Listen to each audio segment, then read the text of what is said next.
Hai semuanya, welcome back to my channel Wanyinata Watopindo. Namaku Isa Isara. Jangan lupa like, subscribe my YouTube channel. Kamu tahu gak sih? Aku tuh masih ingat umur aku tuh kayak umur 23. Ya, 23 scrolling HP, main Instagram. Gue itu langsung shock di pojokan Instagram itu yang finding some of the picture. Gue tuh menemukan ada majalah. Ya, majalahnya itu gambarnya seseorang yang sangat terkenal, yaitu adalah Kylie Jenner, teman-teman. Dia itu pakai tatasan rambut yang lancip gitu, pakai background warna biru, dan majalah itu bilangnya itu adalah Forbes American Self-Made Billionaire, dan fotonya si Kylie Jenner. Nah, itu adalah salah satu bukti bahwa memang sosial media itu merubah perspektif stigma, bahkan perhitungan langsung di lapangan. Kalau misalnya orang viral itu bisa melakukan apapun, terutama mengklaim dirinya itu adalah self-made billionaire. Sebab apa? Sebab lipstiknya itu, gue nggak tahu tahun 2025 lipstiknya terkenal atau enggak, tapi setahu aku di sini lipstick high end itu adalah masih YSL, pemenangnya sama Dior di Taiwan, teman-teman ya. Nah, si Kylie itu bilangnya dia tuh adalah self-made billionaire because mungkin dia hanya menggunakan koneksi ibunya, koneksi kakaknya untuk yang namanya membuat dia tuh terkenal ya, dengan memprioritaskan lipstiknya dia Kylie Lip Kit seperti itu. Nah, itulah yang ngebuat paradigma anak-anak muda, gue harus kayak Kylie Jenner, gue harus terkenal, gue harus kaya raya, gue harus good looking, gue harus begini-begini. Dan itulah yang ngebuat yang namanya laporan operasional manajemen itu hancur, teman-teman.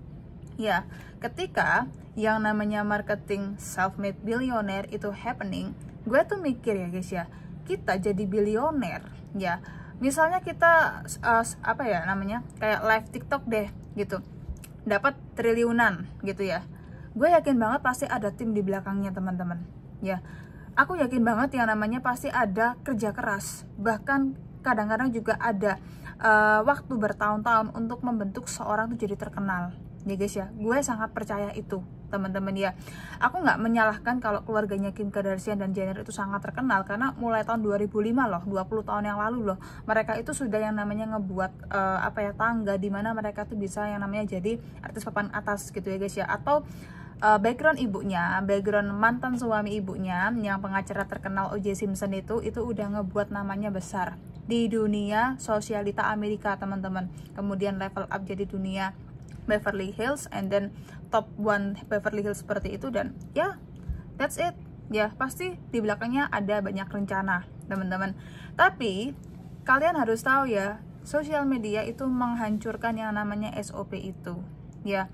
Itu jujur aja, aku jujur nggak seneng, teman-teman, ngelihat dia itu let's say katakanlah menjadi bilioner, dan aku tidak setuju.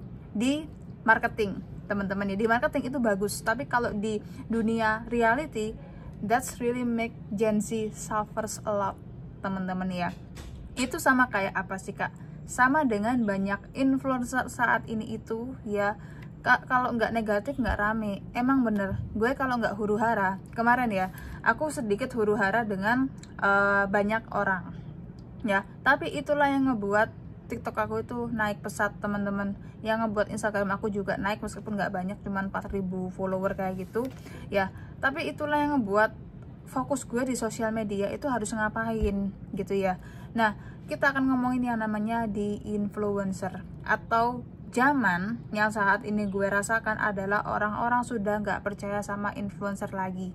Bahkan kadang-kadang influencer ini bisa membunuh masa depan kamu, bukan membantu masa depan kamu. Meskipun kamu maunya baik, meskipun kamu tuh kepengen yang namanya kayak mengedukasi tentang keuangan ya, mengedukasi tentang yang namanya let's say kesehatan, kecantikan, and then mengedukasi tentang yang namanya dunia-dunia tertentu ya.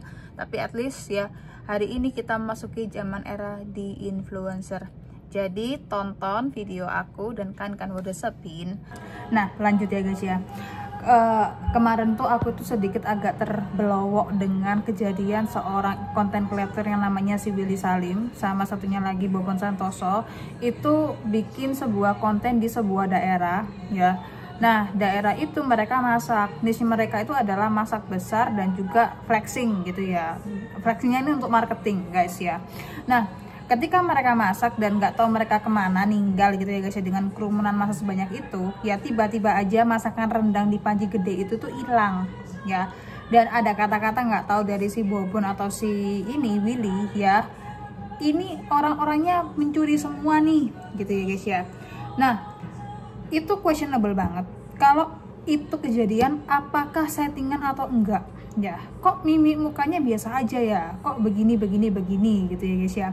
Nah setelah kejadian itu ya, gue nggak tahu ini gimmick atau beneran gitu ya, 2 orang konten kreator itu dituntut sama organisasi masyarakat sama kesultanan daerah itu karena menyebarkan doxing ya, kebencian atau klaim bahwa orang-orang suku tersebut itu adalah pencuri teman-teman ya. Itu udah menimbulkan yang namanya penilaian bias di dalam kehidupan bermasyarakat ya. Kenapa yang aku temukan ini sangat miris? Karena yang menuntut ini tuh adalah orang-orang yang mengaku dirinya itu kesultanan, mengaku dirinya itu masih sambungan dari raja. Artinya apa? Secara harfiah kita melupakan sosial media, mereka lebih tinggi loh dibandingkan anak-anak konten kreator seperti ini ya. Anak-anak ini yang lebih muda ya, yang belum punya pengalaman hidup ya guys ya. Mereka yang tua-tua ini yang mengaku sultan ini itu merasa, teman-teman ya, merasa nilainya jelek hanya karena seorang bocah influencer. Oke, berarti apa? Konten kreator media mau sebagaimanapun bentuk marketingnya, kalau nggak dikelola sama orang-orang yang tepat, gini, bias dan juga menimbulkan banyak masalah teman-teman ya. Karena ini juga nggak sekali 2 kali ya, sudah beberapa belas tahun yang lalu. Inilah yang namanya fenomena disinfluencer. Ketika masyarakat sudah enggak percaya sama influencer lagi, bahkan mereka membenci influencer karena menimbulkan banyak masalah. Oke, kita akan ngomongin di daerah lokal sini yaitu Taiwan, karena aku nggak di Indonesia ya. Di Taiwan ya, ada seorang influencer yang namanya si Yaya ya. Yaya ini gue nggak tahu nama aslinya siapa. Dia ini menikah sama orang Taiwan teman-teman. Si Yaya ini adalah seorang perempuan yang dari China ya. Dia ini punya terbelakang orang-orang yang nggak punya. Dia menikah dapat jodoh orang Taiwan. Setahu aku jodoh orang Taiwannya tuh laki-laki udah tua gitu ya guys ya. Punya anak masih kecil-kecil ya, yang dari background keluarga yang nggak punya, ke Taiwan dengan gaji yang sedikit lebih tinggi. Dia makmur dan bisa mengelola keuangannya dia untuk membentuk sosial media yang bagus, TikTok, YouTube, Instagram seperti itu. Nah, karena si Yaya ini gue nggak tahu ya apakah dia dibayar sama pihak China atau gimana. Yang pasti itu adalah jelas-jelas kalau orang Taiwan menikah sama banyak orang Cina itu akan membantu perekonomian negara Cina, terutama perempuan-perempuan yang di sana yang miskin itu menikah dengan laki-laki Taiwan itu lebih terjamin hidup di sini gitu ya guys ya. Secara nggak langsung si Yaya ini bias. Pertama, dia bisa yang namanya kayak mempromosikan laki-laki Taiwan baik, tanggung jawab. Di other side ya, ini perempuan kok kelihatannya itu nyuruh-nyuruh Taiwan gabung aja sama China. Ya, lo tahu nggak sih complicatednya negara Taiwan and China itu, sesensitif itu teman-teman ya. Lo upload di sosial media dan ini menimbulkan pertengkaran dan bias. Akhirnya apa? Yaya ini dideportasi hari ini juga. Mau punya anak sekecil apapun ya, mau punya keluarga gimana, dia disuruh pulang balik ke negaranya seperti itu. Ini juga termasuk apa? Ada orang yang sengaja menjadikan diri dia itu konten kreator ya. Orang bisa mengklaim dirinya itu adalah influencer ketika mereka punya following banyak ya. Following banyak ini karena memang saya akui mereka tuh sangat konsisten di bidang apapun, mau komedi, mau huru-hara, mau kosmetik, mau hal-hal yang negatif dan positif pun ya, mereka bisa yang namanya mendapatkan pengikut di sana. Bahkan ada seorang anak ya, mantan anak SMA itu bisa ngebuat video TikTok ngejelek-jelekin guru SMA-nya dulu, dan itu followernya bisa mencapai 2 juta manusia atau 2 juta akun teman-teman ya. That's very questionable. Kenapa orang-orang seperti ini tuh kok dibiarkan terkenal gitu ya guys ya. Terkenalnya bukan hal yang baik, tapi terkenalnya dengan hal-hal yang nggak membanggakan orang Indonesia gitu loh. Yang paling parah itu adalah mereka menggunakan status terkenal mereka. Itu apa? Kalau kita ngomongin masalah terkenal karena mereka BO ya, bikin Pornhub gitu ya guys ya. Tapi yang paling jahat dari semuanya itu adalah pemerasan guys, pemerasan ya. Kalau kita ngomongin si biru, si kosmetik, secara pernyataan dan pertanyaan ya, kenapa konten kreator yang negatif itu lebih terkenal dan sukses ketimbang konten kreator yang positif ya. Gue masih inget konten kreator yang positif yang parodiin gitu ya, sebelum zamannya Kak Musdalifah Basri sama zamannya si siapa tuh namanya, si Bondol itu. Ada seorang laki-laki yang namanya Sakayuf ya. Gue rasa ini kenapa laki-laki ini hilang gitu ya guys ya, karena memang dunia sosial media itu sejahat itu ya. Kamu tidak punya teman, kamu nggak punya backingan, kamu tidak punya orang-orang sekitar kamu yang melindungi kamu dari hal-hal yang nggak kamu inginkan, kamu habis teman-teman ya. Gue mau cerita sedikit ya guys ya. Kemarin di daerah A gitu ya, ada penangkapan suatu.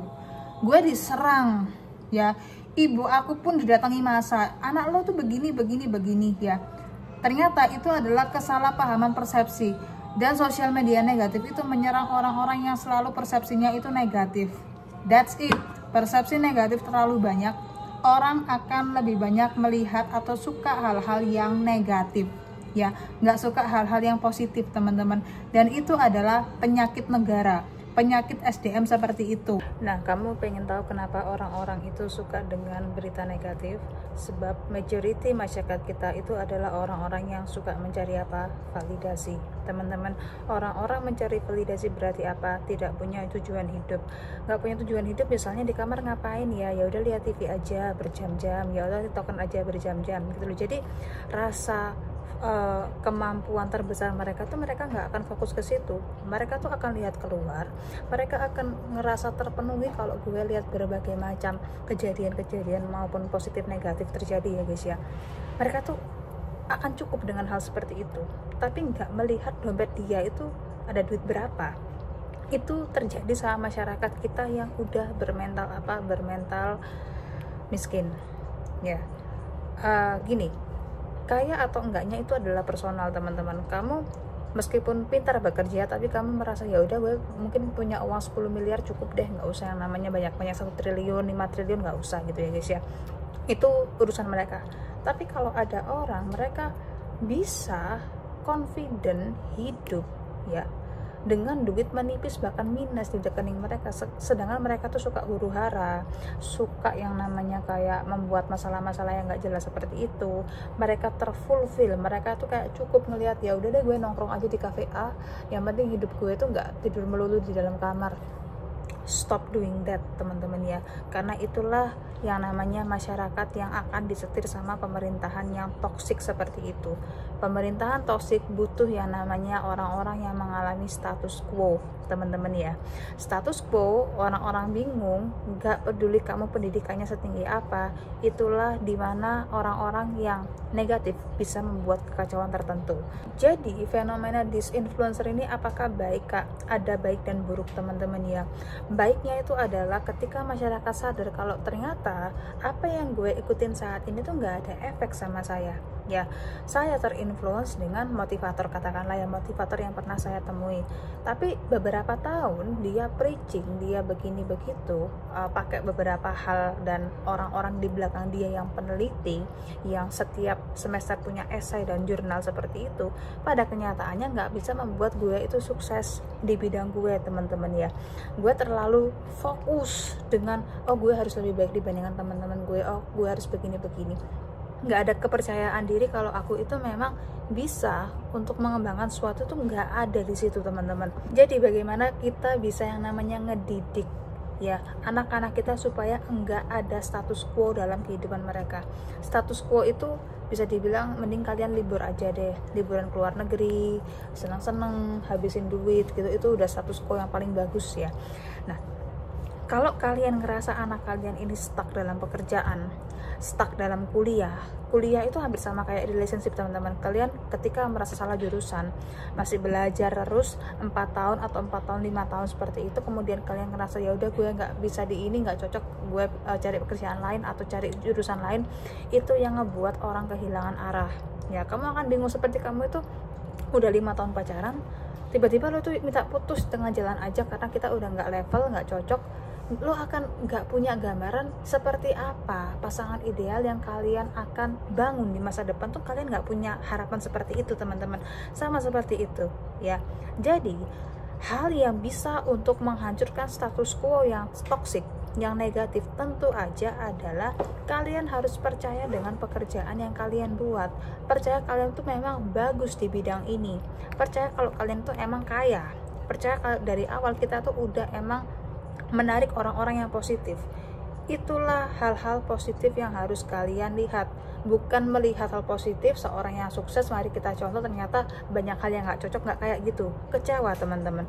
Mending ya kalian fokuskan berteman dengan orang-orang sekeliling kalian yang visinya sama teman-teman ya. Gini, berteman dengan membantu dengan being nice itu sangat berbeda sekali. Katakanlah being nice adalah kita membuka opportunity untuk bisa ya punya relationship yang baik lah dengan orang-orang sekitar ya.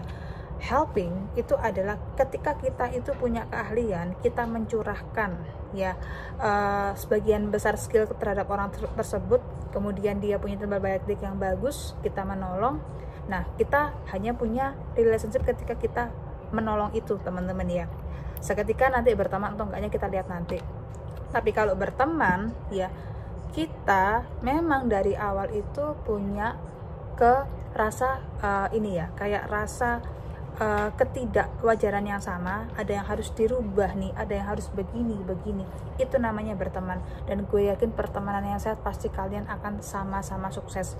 Nggak mungkin jomplang, satu teman sukses, satu teman itu pas-pasan, tuh nggak mungkin teman-teman ya. Aku di sini tidak yang namanya menyuruh kalian berteman dengan orang-orang yang sama-sama kaya, sama-sama sukses, sama-sama terkenal, bukan ya. Orang sama-sama kaya, sukses ya, even though itu mereka masih kecil-kecil ya, mereka masih remaja seperti itu, gue yakin banget mereka masih disokong sama orang tuanya. Jadi belum ada value, oh gue percaya nih gue bisa menghasilkan duit di sini, oh gue percaya gue bisa sukses di sini, tuh belum ada teman-teman ya. Jadi maka dari itu kalian harus yang namanya melihat attitude dan juga pengetahuan orang-orang ini. Buat apa kita baik ya sama orang tapi lo nggak punya skill, lo nggak bisa yang namanya leverage your skill and in another level, itu nggak bisa teman-teman seperti itu. Jadi maka dari itu lo harus hati-hati dalam memilih yang namanya pergaulan, omong-omongan atau apa gitu ya. Apapun itu tentang relationship, gue pengen punya istri seperti ini, gue percaya punya suami seperti ini. Nggak perlu terlalu kaya tapi dia bisa bekerja dan believe kalau dirinya itu adalah orang yang bisa diandalkan teman-teman ya. Nah, jadi itu aja dari aku teman-teman. Jangan pernah kalian percaya dan berteman dengan sosial media yang terutama negatif dan membuat status quo kalian tuh hambar ya. Banding kalian bertemanlah dengan orang-orang yang mungkin nggak terkenal ya. Katakanlah di Bali banyak orang-orang nggak terkenal tapi ahli pijat dunia, ahli herbal dunia. Mereka nggak perlu memarketkan itu gitu loh. Mereka hanya percaya kalau di sini gue bisa yang namanya menolong banyak orang, dan orang-orang itu akan rekomendasi dengan hal-hal yang masuk akal teman-teman ya, bukan dari viral. Jadi thank you semua sudah nonton video aku ya. Apa yang kita harus lakukan dalam disinfluencer ini tentu aja adalah menanam influencer yang lebih baik dibandingkan influencer yang sekarang, atau influencer yang sekarang itu lebih banyak untuk kontemplasi dan bikin hal yang jauh lebih baik. Thank you semua udah nonton video aku. See you later, bye bye and cai cian.